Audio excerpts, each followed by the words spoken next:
2 hours 15 minutes run టైమ్‌తో Mammootty గారు విలన్‌గా అంటే సీరియల్ కిల్లర్‌గా మలయాళంలో థియేటర్స్‌లో రిలీజ్ అయ్యి, ప్రెజెంట్ సోనీ లివ్‌లో తెలుగులో కూడా స్ట్రీమ్ అవుతుంది. తెలుగు డబ్బింగ్ బావుంది.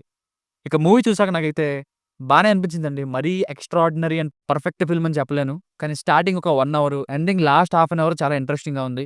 మధ్యలో ఒక గంట సేపు మాత్రం కొంచెం స్లో అయిందనే చెప్పాలి. అంటే కిల్లర్ రోల్‌ని చూపించినంత డెప్త్‌గా ఆ గంట సేపు ఇన్వెస్టిగేషన్ కొన్ని చోట్ల అంత ఎఫెక్టివ్‌గా అనిపించలేదు. మెయిన్‌గా స్కిప్ చేస్తూ చూసే బ్యాచ్‌కి దయచేసి స్కిప్ చేయకండి. ఇన్వెస్టిగేషన్ ప్రాసెస్‌ని కొన్ని చోట్ల ఇండైరెక్ట్‌గా మనమే అర్థం చేసుకోవాలనేలా ఉంచేశారు.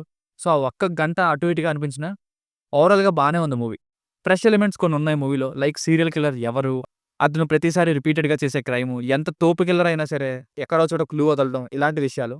ఇక ఫ్యామిలీతో చూడొచ్చా అంటే యెస్ చూడొచ్చు. కొన్ని చోట్ల లాడ్జ్‌లో ఉండే సీన్స్ వస్తాయి గానీ, అవి కూడా హెల్తీ వేలోనే ప్రెజెంట్ చేశారు. తెలుగు డబ్బింగ్‌లో వల్గర్ వర్డ్స్ కూడా ఏం లేవు. బేసిక్ స్టోరీ లైన్ ఏంటంటే, ఓపెనింగ్ సీన్‌లోనే మమ్ముట్టి గారు ఎవరో ఒక అమ్మాయితో లాడ్జ్‌లో ఏకాంతంగా గడిపి ఆమెనే చంపేస్తారు. అసలు ఎందుకు చంపారు? ఆయన ఎవరు? దీని వెనుక ఏదైనా కథ దాగి ఉందా? ఇదంతా ఇన్వెస్టిగేషన్ చేసిన వ్యక్తి చివరికి కనిపెట్టారా లేదా? అన్నది story. Plus points. First plus point ఏంటంటే, మమ్ముట్టి గారు హీరో కదా! విలన్‌గా చేయడం ఏంటి? అనేలా ఎక్కడ అనిపించలేదు. అసలు కథ డిమాండ్ చేసిన ఒక లీడ్ యాక్టర్‌ని చూస్తున్న ఫీలింగ్‌నే కలిగింది.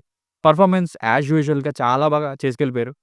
అమ్మాయిలకి మాయ మాటలు చెప్పే వ్యక్తి ఇలానే ఉంటారేమో అని అనిపించింది కొన్ని చోట్ల. ఆయన ఎక్స్‌ప్రెషన్స్, ఆయన మాటలు, ఆయన మెల్లగా మోటివేట్ చేసే సీన్స్ ఇలాంటివి. ఇక స్పెషల్ సర్ప్రైజ్ ఏంటంటే, ఎప్పుడు విలన్‌గా చూసే వినాయకన్ గారు ఇందులో పోలీస్ ఆఫీసర్‌గా చేశారు.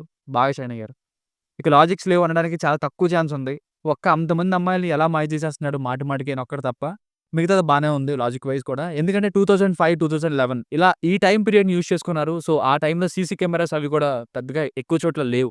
ఇక మొదటి గంట విలన్ సైడ్ నుండే అతను అలా ఇదంతా ఎలా చేస్తున్నాడని క్రిస్ప్ రేటింగ్‌తో చూపించుకుంటూ వస్తారు. అంటే ప్రతి సీన్‌ని మళ్ళీ మళ్ళీ రిపీట్ చేయకుండా. అంటే ఎంతమంది ఆడవాళ్ళు మారినా అందరికి చాలా లిమిటెడ్ షాట్స్‌లోనే కవర్ చేశారు.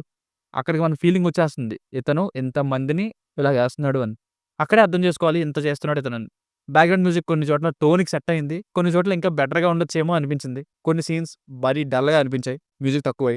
సినిమాటోగ్రఫీ అండ్ గ్రేడింగ్ 2 బావున్నాయి. ఈవెన్ ఒక సాధారణమైన లాడ్జ్ కూడా బానే కనిపించేలా తీశారు. Minus points. ముందు చెప్పినట్టుగానే మధ్యలో ఇన్వెస్టిగేషన్ అంత ఎంగేజింగ్‌గా, థ్రిల్లింగ్‌గా లేదు. మెయిన్ ప్రాబ్లమ్ ఏంటంటే చాలా సీరియల్ కిల్లర్స్ చూసాం మనం. అందులో ఎలా తీసుకెళ్తారు? అసలు కిల్లరే ఎవరు అని చెప్పి లాస్ట్‌లో ఏదో ఒక చిన్న ఫ్లాష్ బ్యాక్ పెట్టి రివీల్ చేస్తారు. ఆ తర్వాత విలన్ని ఎలా పట్టుకున్నారని వెళ్తారు.